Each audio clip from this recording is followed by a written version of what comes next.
오늘이 어린이 주간이더라고요. 하여튼 아이들을 기억하는 좋은 시기이기도 합니다. 사실 사람과 사람의 인륜의 최대치는 부부관계고요. 또 천륜이라고 말하는 것은 부모와 자식 관계지요. 그래서 이 세상에서 가장 강력한 끈이 바로 부모와 자식 관계가 아니겠는가 이렇게 생각합니다.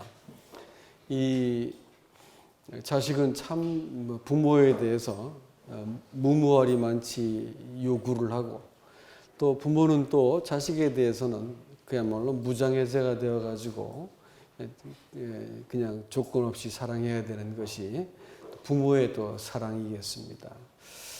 오늘 함께 우리가 어린이 주간을 맞이해서 하나님 앞에서 우리 자녀된 우리는 어떠한 사람인가를 한번 생각해 볼 수 있는 기회가 되었으면 좋겠습니다.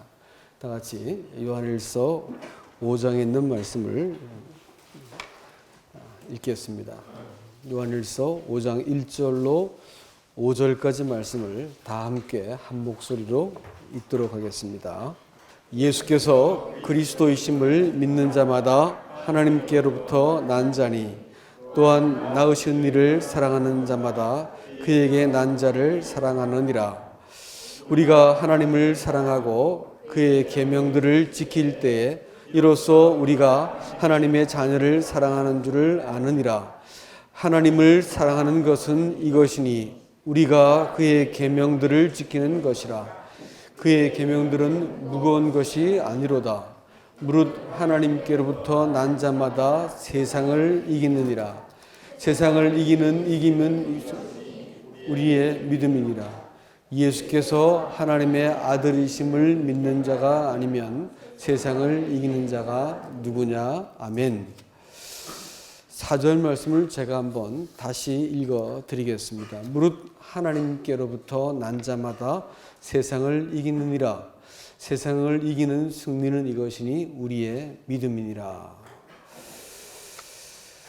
하나님께로부터 난 자가 세상을 이긴다, 이렇게 지금 성경이 말씀하고 있습니다. 여러분, 세상을 이긴다, 세상을 이기는 믿음, 이것이 왜 중요한지를 우리가 먼저 알아야겠습니다. 세상이 뭐냐 이렇게 할 때 성경에서 세상이라고 표현된 말은 여러 가지 의미가 있는데, 그 중에 여기서 나타나는 말씀은 세상이라고 하는 것은 하나님을 대적하고 하나님이 없는 것처럼 사람의 그 생각과 사상이 하나님을 대적하는 이와 같은 사상의 체계를 일컬어서 세상이라 하고요.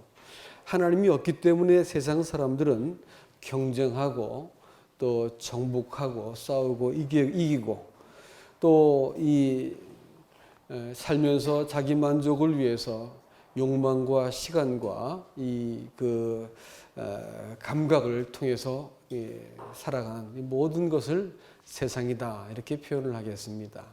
근데 성경은 지금 이 세상을 이기라라고 얘기하고 있습니다.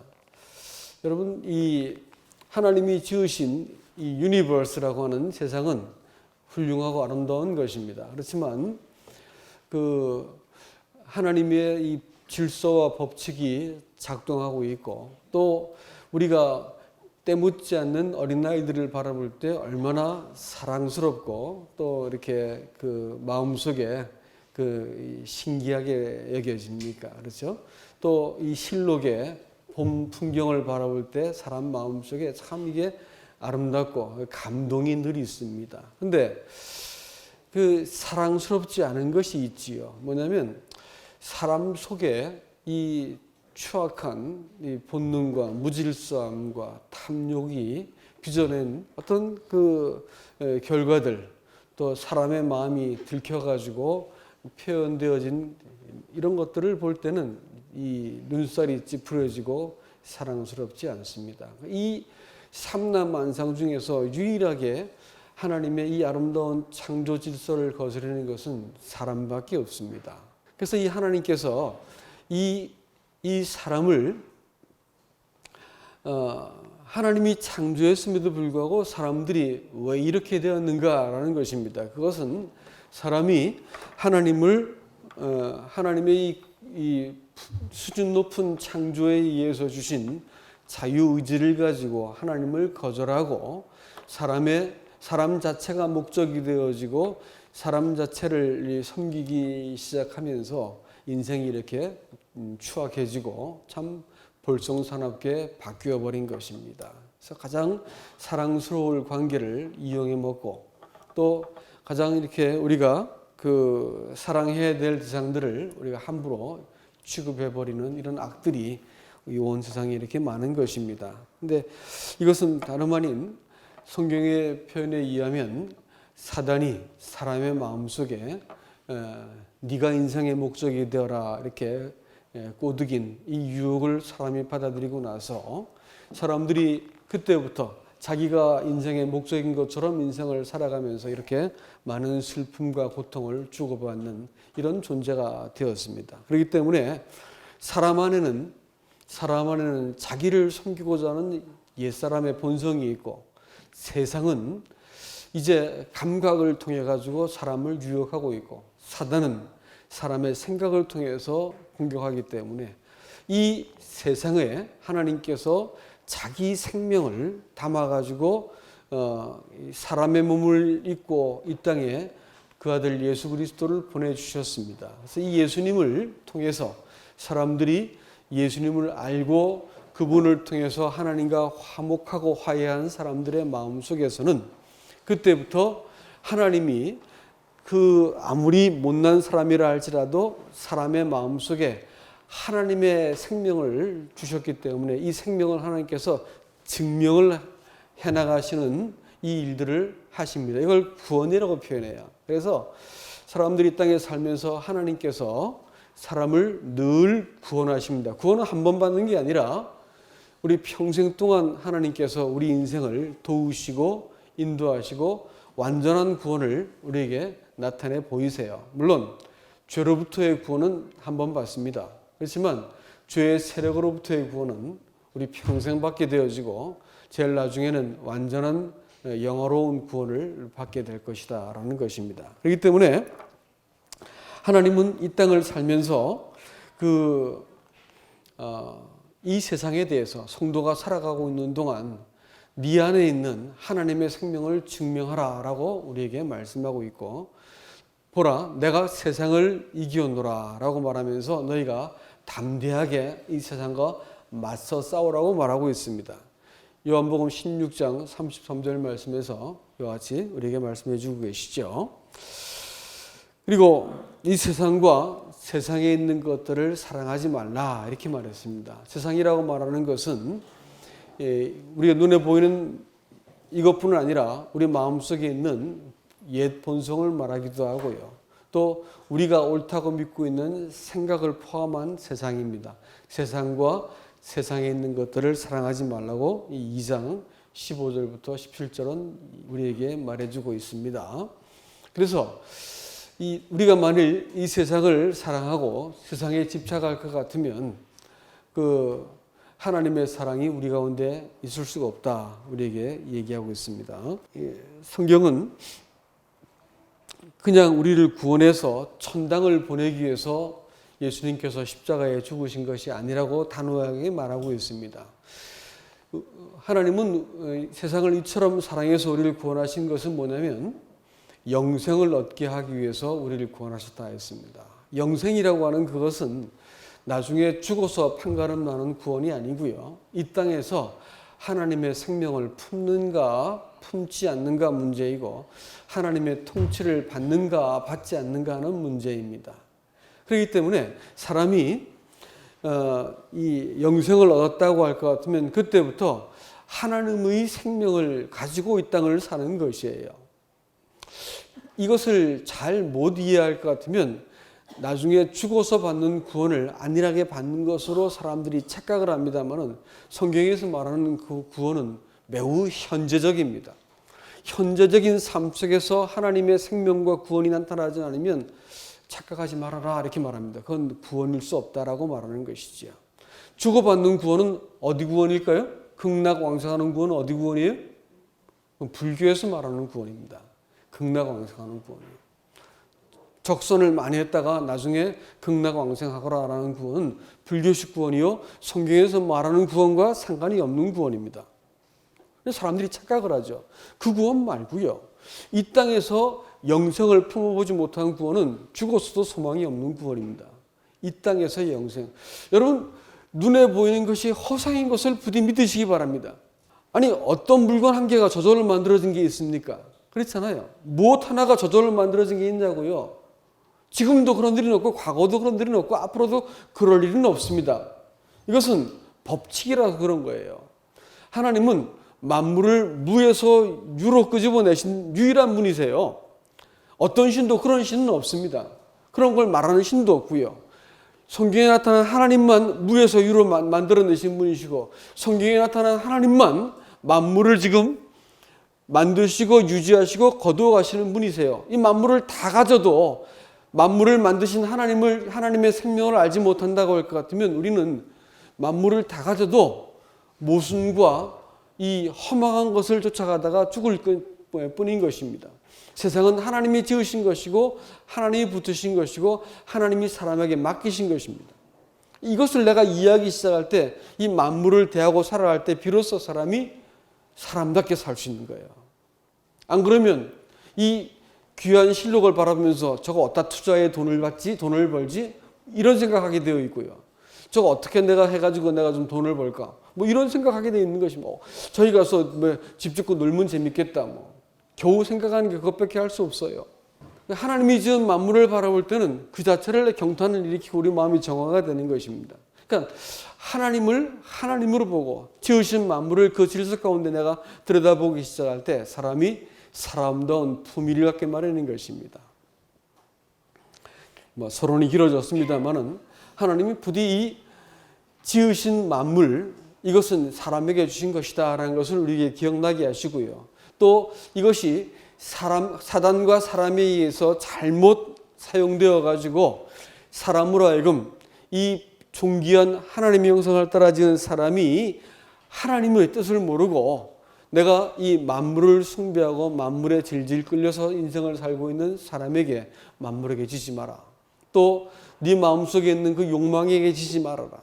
또 생각에 속아서 네 인생을 헛되게 잃어버리지 말아라. 이렇게 얘기해 주고 계십니다.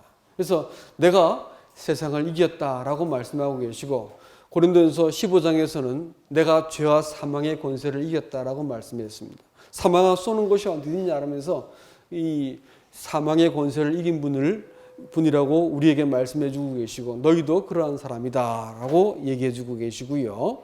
그 다음에 계시록 12장에서는 어린 양의 피로 우리가 그 악한 자를 이겼음을 얘기해 주고 있고, 또 15장 2절에서는 계시록 우리가 짐승과 우성의 그 표를 이긴 자들이 따로 모여가지고 유리바닷가에 서서 하나님을 찬양하는 것을 얘기합니다. 성경은요, 이긴 자의 것이에요. 보상도 이긴 자의 것입니다. 구원은 철저하게 이긴 자의 것입니다. 성경은 우리를 이긴 자라고 말하고 있습니다. 우리가 이긴 자가 아니고 예수 그리스도께서 이긴 자이시고 우리가 이긴 자가 되게 하시겠다고 말씀하고 계신 것입니다. 우리 안에 계신 하나님의 아들의 생명이 세상보다 큰 것을 증명하셔야 되기 때문에 우리를 이 땅에 남겨놓으신 거예요. 그래서 그것이 우리 안에 계신 분이 세상보다 크다는 것이 증명되고 나면 하나님은 가차없이 세상을 심판하실 것입니다. 내가 믿는 이 하나님이 우리 가족들에게, 내가 믿는 하나님이 세상의 인력보다 크고 품위 있고 또 신뢰할 만하다는 것을 가족들이 보기 시작할 때 두려움을 느끼고 우리가 믿는 하나님에 대해서 귀를 기울일 겁니다. 근데 예수 믿는 사람들이 더 감정에 휘둘리고 돈 때문에 절절매고 삶의 두려움 때문에 어쩔 줄 모른다 할 것 같으면 그 예수 너나 믿어라 할 거예요. 우리가 창조하신 하나님 앞에서 그분의 생명을 품은 자로서 인생을 살기를 하나님은 우리에게 바라고 계신 것입니다. 우리가 세상을 이겨야 될 두 번째 이유가 있습니다. 그것은 이 요한일서가 잘 말해주고 있는데, 요한일서 1장은 빛과 어둠이 지금 팽팽한 긴장감을 가지고 우리에게 나타나고 있습니다. 그렇기 때문에 우리가 하나님이 빛이기 때문에 그 빛 아래서 정직한 자백을 하면서 빛의 자녀로 살 것을 말해 주고 있습니다. 2장에 가면 흉악한 자를 말씀으로 이기는 것을 말하고 있습니다. 악한 자가 우리를 공격하고 있지만 말씀으로 흉악한 자를 이겨야 된다고 얘기하고 있고, 3장에 가면 하나님께 속한 자와 마귀에게 속한 자를 또 구별하고 있습니다. 성경이 구별하고 있는 거예요.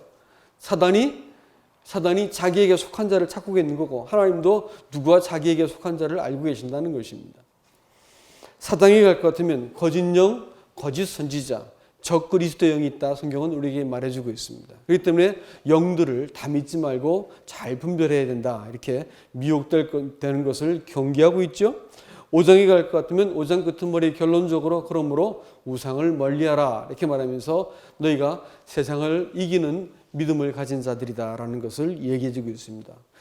요한일서 전반적인 것이 다 뭐냐면 세상이 우리를 그냥 내버려 두지 않고 있고 우리를 공격하고 있습니다. 우리가 세상을 그리스도와 함께 심판할 자들이기 때문에 우리가 사단이 보아도 정죄받지 않을 만큼 정당한 사람이 되게 만드시는 것이 하나님의 구원인 것을 또 알 수 있습니다. 성경은 우리를 주저없이 이긴 자라고 부르고 계십니다. 말씀드렸지만 요한계시록 2장과 3장에 볼 것 같으면 이긴 자가 생명나무의 과실을 먹고 이긴 자가 흰옷을 입고 이긴 자가 그 만나를 먹고 하나님의 보좌에 앉게 될 것에 대해 그리스도 앉게 될 것에 대해서 이긴 자만 이와 같은 일이 있을 것이다라고 우리에게 얘기해 주고 있습니다. 요한계시록 21장 그 7절 말씀은 더 명료하게 말해주고 있는데 새하늘과 새 땅을 쭉 얘기하면서 이긴 자는 이것들을 상속하리라. 요한계시록 21장 7절입니다. 이긴 자가 아니면 아무도 새하늘과 새 땅을 상속하지 못한다. 이렇게 얘기해 주고 있는 것입니다. 여러분 마태복음 11장 6절에 볼 것 같으면 요한이라는 사람이 감옥에 갇혀가지고 그 제자를 보내가지고 예수님께 질문을 해요. 뭐라냐면 오실 이가 당신입니까? 라고 하는 이 생뚱맞은 질문을 합니다. 왜 그랬을까요? 요한은 화려하게 데뷔했어요. 그래가지고 예수님이 이 하나님의 아들이라고 말하고 예수님 자체도 여자가 낳은 자 중에서 이보다 큰 자가 없다 이렇게 말하면서 놀랍게 이 사역을 한 사람입니다. 온 유대 민족이 요한의 말을 듣고 침례를 받고 나라가 들썩거렸습니다. 근데 이 사람이 감옥에 갇히게 됐어요. 그리고 이제 죽음을 눈앞에 두고 있는데 자기가 증거한 예수는 이 하나님이 준비하신 나라를 세우지 않고 돌아다니면서 병만 고치고 있는 거야. 그리고 또 복음을 전한다고 주로 가난한 사람들만 찾아 만나고 다니고 있으니까 이게 헷갈려 버렸습니다. 그래가지고 자기가 기대했던 그 하나님 메시아가 아니었기 때문에 실족이 돼 버렸어요. 그래서 당신이 오실 바로 그분이십니까? 이 오셔가지고 하나님 나라를 일으킬 그분이십니까? 라고 하면서 그 낙심이 되어가지고 침체에 빠져가지고 질문을 하게 되죠. 여러분, 우리 인생에 있어가지고 이런 위기는 갑자기 찾아옵니다. 왜냐하면 직장을 떨어졌다, 시험을 떨어졌다, 갑자기 내가 원하지 않던 우환이 생겼다, 내가 원하지 않던 일들을 만나게 되었어. 하나님이 이쯤 되면 나를 도우셔야 되는데 안 도우시는 거야. 하나님이 침묵하시는 거야. 불의한 일을 내가 만났을 때 내가 갖고 있던 신앙의 체계가 뒤 흔들려 버립니다. 요한이 그런 사람이었어요. 하박국서를 보다 보니까 재밌는 것이 있습니다. 하박국이 불의가 자행이 되는 자기 민족 가운데 불의한 자가 잘 되고 이 정직하게 사는 사람들이 못 되는 것을 보면서 하나님 이럴 수가 있습니까? 라고 하나님께 항의를 합니다. 제발 좀 대답 좀 해주세요 하면서 내가 막루에 서가지고 여호와께서 뭐라고 말씀하시는지 나 좀 듣겠습니다. 그러면서 1장과 2장에서 하박국이 하나님께 항의를 합니다. 질문을 해요. 하나님 이게 웬일입니까? 이 모순과 이 불합리한 제가 설명 좀 해주세요. 예수 믿어가지고 이게 무슨 나한테 도움이 되었고 이 무슨 이게 이 공정한 일입니까 말이야. 하면서 항의를 막 하거든요. 그러니까 하나님이 딴 말씀하지 않고 달려가면서 볼 수 있게 내 서판에다 써 이렇게 하면서 말씀을 해주세요. 뭐라고 말하냐면 내가 반드시 이 불의를 내가 심판할 거야 라고 말했습니다. 근데 어떻게 심판하냐면 바벨론이라고 하는 그때는 일어나지도 않은 나라였는데 그 나라를 일으켜가지고 그 나라도 불의한 나라인데 그 나라를 일으켜가지고 내가 내 백성 이스라엘의 잘못된 것을 반드시 응징할 거야 라고 말했어요. 그러니까 더 헷갈려 버렸어요. 아니 바벨론이요?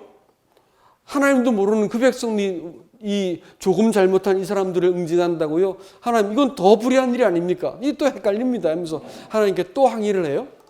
그러니까 하나님이 또 뭐라고 말씀하시냐면 그 나라도 내가 응징할 거다. 그래서 온 세상에 그 당시 바벨론이라는 것은 이제 온 세상에서 가장 커다란 나라가 되는 나라였거든요. 온 세상에 하나님의 영광을 인정하는 것으로 내가 온 세상을 채울 거야 라고 말씀하시면서 하나님 그분이 사람의 이 불의에 대해서 명확하게 공정하게 심판하시는 분이시고 그분이 하나님이시고 그분이 창조자시고 이 공의로운 심판자라는 것을 내가 반드시 보일 것이다.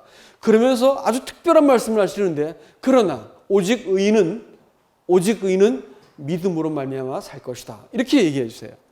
그러니까 하박국이 듣고 있다가 깜짝 놀랐습니다. 이 말씀을 루터라는 사람도 이 말씀을 인용해 가지고 로마서를 로마서에서 그 1장 17절에 인용되고 있는데 이걸 읽다가 종교 개혁을 일으키는 말씀이 바로 오직 나의 의인은 믿음으로 말미암아 살리라라는 그 말씀이었거든요. 이게 뭔 뜻이냐면 사실 하박국에 있어서 이 혼돈은 뭐냐면 눈에 보이는 세상의 불의함이 아니라 뜻이에요. 자기가 갖고 있는 믿음이라고 하는 신앙의 체계였습니다. 불의한 자는 응징받고 선을 행하는 사람은 복을 받아야 되는 거 아닌가요? 라고 하는 믿음을 믿고 있었습니다. 하나님이 아니고요. 하나님이 아니고 내가 생각하는 하나님이 이래야 되는 거 아닙니까? 이렇게 말하고 하나님과 내가 동의한 상태를 가지고 이걸 믿음이라고 봤다는 것이죠. 그건 요한도 마찬가지였습니다. 그래서 이것이 이렇게 돼야 되는 거 아닌가요? 이렇게 말했는데 하나님은 이 사람의 사실 위기는 뭐냐면 자기가 갖고 있는 신앙이라 믿고 있었던 신념의 체계가 흔들린 것이 위기였었지. 하나님은 이 사람 자체가 하나님 자체를 믿고 있는 믿음이 아니라는 것을 지금 얘기해 주고 계신 거예요. 나로 인해서 실족하지 않는 자는 복이 있다 이렇게 말했거든요. 이걸 우리가 어떻게 이해되냐면 신앙이라고 하는 그것은 내가 알고 있는 내 기대, 내 상상, 내 생각 이쯤 되면 뭐가 되어야지라고 하는 내 어떤 계산이 있는 거예요. 신앙도. 하나님 때쯤 나타나셔가지고 문제를 바로잡아 주셔야 되는 거 아니에요? 이렇게 했는데 안 되는 거예요. 내 생각대로 내 남편이, 내 자식이, 환경이, 상황이 그 인간이 안 바뀌는 거예요. 계속해서 어려움이 있는 거죠. 하나님 이게 뭐예요 도대체? 난 이렇게 평생 하나님 섬겼는데 이게 뭡니까? 이러면서 소위 하나님께 삐져버리는 거예요. 하나님에서 뒤집어져 버리는 것이죠. 충분히 요한은 그럴 만한 사람이었어요. 그럴 만한 상황이 있었고요. 하박국 또한 그럴 만한 질문을 할 만한 사람이었습니다. 그런데 하나님이 오직 나의 의인은 믿음으로 말미암아 살리라라고 말을 했을 때 그것은 무엇을 의미하는 것이냐면 그럴지라도 네가 나를 믿는가라는 문제였습니다. 하나님이 이 상황보다 크신 분이세요. 하나님은 이 모든 상황과 일이 내 마음대로 흘러가지 않을지라도 하나님의 섭리는 실패하지 않으시고 하나님은 완전하시고 하나님은 늘 이 문제 내가 만나고 있는 상황에 선하시다는 거야. 약속에 대해서 신실하시다는 거예요. 여기에 대해서 신뢰하는 사람들, 이 상황을 다 내가 뛰어넘고 하나님의 선한 이 모든 것을 가지고 하나님께서 공정하게 바로잡을 수 있다는 것을 믿는 사람들에 대해서는 오직 나의 의인은 믿음으로 말미암아 살리라 이렇게 말을 했거든요. 우리는 우리의 상태를 바라볼 때, 우리의 죄를 바라볼 때 하나님께 감히 은혜를 구하지 못합니다. 그러나 하나님의 선하심을 믿는 사람들, 약속을 믿는 사람들은 내가 그럼에도 불구하고 하나님의 선하심을 믿습니다. 이렇게 되면 구원을 얻는 것이지요. 또 내가 상황이 내 원하는 대로 되어지지 않고 모든 상황이 다 어그러져 나갑니다. 하지만 하나님 당신은 이 모든 일 가지고 하나님의 공의를 바로 세우실 수 있고 하나님 이 심판 중에도 긍휼을 잊지 마옵소서 하박국이 이렇게 탄원을 하는데 하나님께서 능히 그렇게 하실 수 있는 분이라는 것을 신뢰했습니다. 그리스도인들이 여기에서 이 하나님이 어떠하심을 믿는 것을 믿음이라고 말하는 것이지 내 기대같이 움직여주는 하나님을 믿는다고 할 것 같으면 여러분 반드시 넘어질 겁니다. 그건 사실 신앙이라 부를 수 없는 것이에요. 나로 인해서 실족하지 않는 자는 복이 있다. 실족이라는 말은 아주 자빠졌다는 말은 아니에요. 뒤 흔들린다는 말이거든. 하나님의 주권, 하나님의 영광, 하나님이 자기 약속에 대해서 신실하심. 여러분, 하나님을 아는 사람만 계속해서 믿을 수 있습니다. 하나님께는 난 자들, 자식들은요, 매를 맞아도 도망가지 않고 엄마 품에 달려든다고.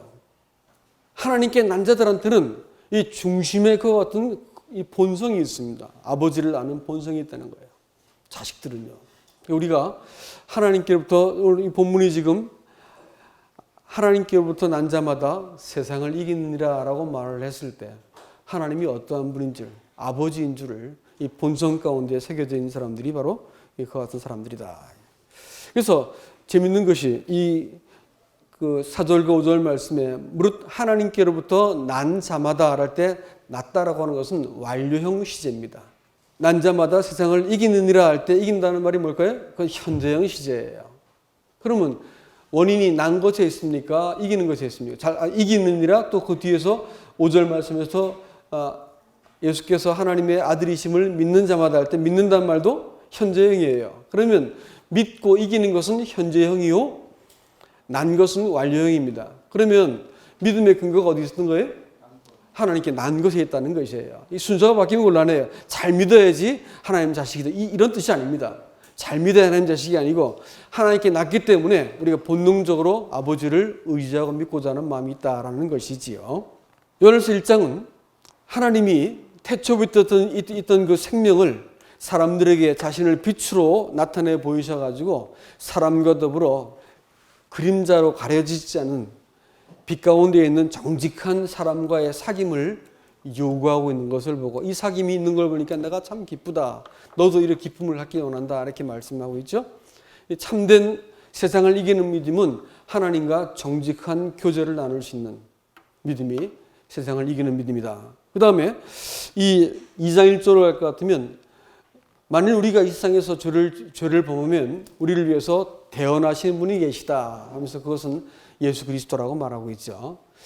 우리에 대해서, 나에 대해서 누군가 하나님이 나에 대해서 중보하고 있는 내 상태와 형편과 상관없이 나를 이 하나님께 중재하고 있는 신앙이라 할 것 같으면 그것은 세상을 이기는 믿음입니다. 우리는 늘 온전할 수 없는 사람들이에요. 그렇지만 나를 하나님이 중재해 주신다고 할 것 같으면 소망이 있는 것이죠. 우리로 하여금 더 이상 죄를 범치 않게 하기 위해서 지금도 우리를 위해서 중보하시는 분이 계시다. 2장 1절은 그렇게 얘기하고 있습니다. 그렇기 때문에 나를 위해서 내가 이렇게 못난 죄를 짓고 내가 봐도 참 나 못났구나라는 생각이 들어지는데도 불구하고 나를 괜찮다. 그리고 나를 이렇게 세우시는 분을 내가 경험적으로 알 것 같으면 내 마음속에서 그러므로 내가 이제 앞으로 담대하게 죄를 지어도 되겠구나라고 생각하는 사람은 아무도 없겠죠. 그렇죠? 이 하나님의 아들의 그 중보를 경험한 사람들, 내가 이렇게 형편없는 사람인데도 불구하고 아들을 통한 아버지의 그 나를 향하신 사랑이 변함이 없다라는 걸 안 사람들은 내 마음속에 하나님의 뜻을 따르고 싶고 그분께 순종하고 싶은 자발적인 본능이 일어나게 되어 있습니다. 그렇기 때문에 하나님을 사랑하는 사람들은 어떻다고요? 계명을 순종한다. 이렇게 얘기하고 있습니다. 내가 아버지의 계명을 지켜서 그의 안에 거하고 그 사랑 안에 거하는 것처럼 너희도 내 계명을 지켜서 내 안에 거하라 라고 요한복음 15장 10절 말씀은 우리에게 얘기하고 있습니다. 주님도 그렇게 하셨다는 거예요. 아버지의 계명을 지켜서 그 사랑 안에 거했다라고 말씀하고 너희도 내 계명을 지켜서 내 안에 거하거라 이렇게 우리에게 요청하고 계십니다. 이건 성도가 하나님의 은혜를 경험하고 난 사람들은 마음속에 자발적으로 하나님 안에 거하고 싶고 그 뜻을 따르고 싶은 본능이 있다는 것입니다. 3장 1절을 할 것 같으면 보라 아버지께서 어떠한 사랑을 우리에게 주사 우리를 자녀라고 부르셨는고 이렇게 얘기했습니다. 하나님이 우리를 계속해서 자녀라고 불러주시는 것은 순전히 하나님이 우리를 향하신 일방적인 사랑에 근거합니다. 우리가 자식다워져서 사랑한 게 아니라고요. 여러분 자식을 양육하고 계신 분들께 제가 묻습니다. 자식이 언제 가장 사랑스럽던가요? 카네이션 들고 왔을 때 1번. 뭐 요즘 사지선대왕을 안 하면 잘 모르시다 보니까 저는 잠잘 때더라고. 애들이 뭐 깨었을 때 속삭인단 말이 아니고 자는 거 보고 있으면 이뻐 그냥. 자는 것만 보고 있으면 이쁘고 그냥 어떻게 만지고 싶고 그래. 자식은 그냥 부모가 자식을 향해서 갖는 마음은 이건 무장해제야. 뭐 이유도 까닭도 없는 거야 그냥 보기만 해도 사랑스럽죠. 그렇지 않습니까? 그렇죠? 그런 거예요.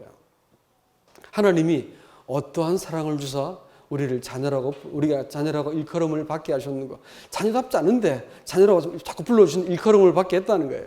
이렇게 사랑을 받고 보니까 하나님 나 같은 사람이 나 같은 게 뭐라고 이렇게 사랑하셨어요 하면서 하나님에 대해서 마음으로 사랑할 마음이 생기더라고.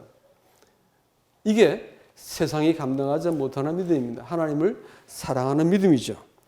우리 지난번 와서 말씀 전하신 분들 했죠. 사막나무 옆에 있는 선악과 옆에 있는 나무가 뭐라고요? 생명나무를 했죠.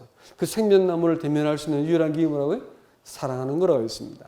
근데 그거는 사랑받아본 사람만이 사랑하는 거야. 하나님 사랑을 받아본 사람이 나도 하나님을 사랑합니다. 내가 사랑한다 말할 것도 없지만 내가 하나님 사랑한 줄을 주께서 아십니다. 이렇게 고백하는 거죠.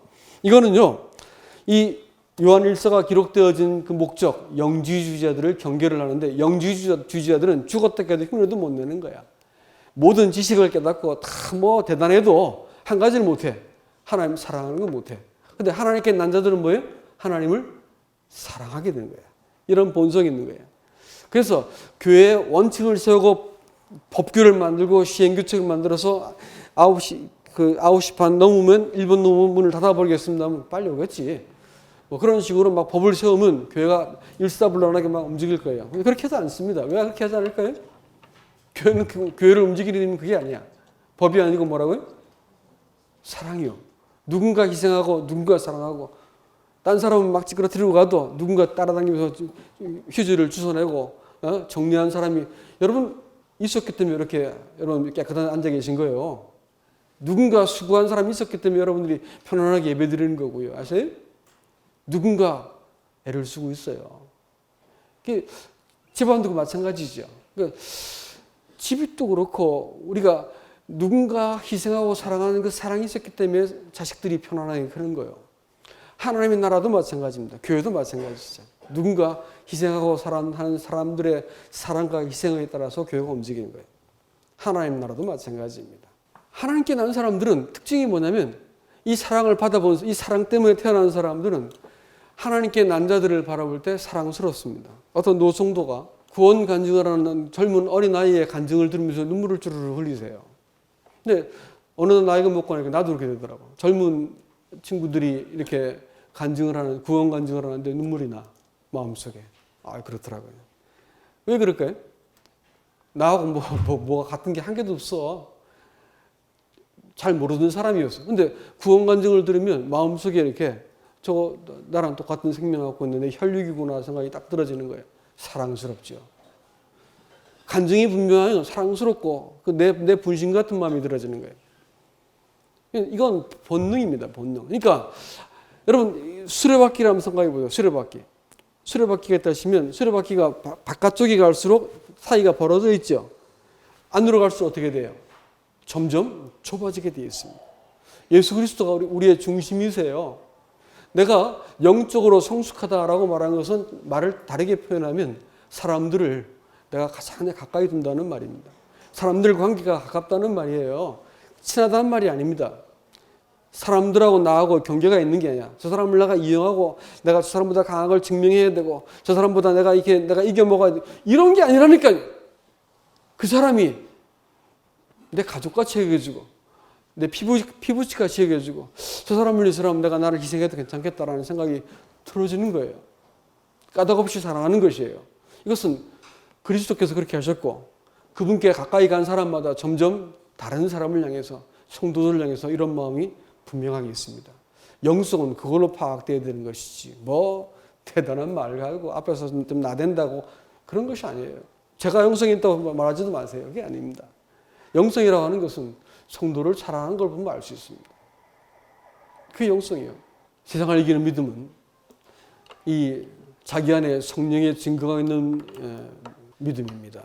성령께서 이 3장 뒷부분에서 성령으로 말미암아 우리가 이 하나님 안에 있다는 것을 안다고 말했고, 로마서 8장 16절에서도 우리가 성령이 우리 영으로 더불어 우리가 하나님의 자녀인 것을 증거하신다 했습니다. 거짓 영, 거짓 선지자, 적그리스도의 영, 이런 것들이 정말 횡행하는 세상을 살고 있고, 기독교도 워낙 혼탁해가지고 뭐가 참인지도 잘 모를 만큼 요즘 참 혼탁스럽습니다.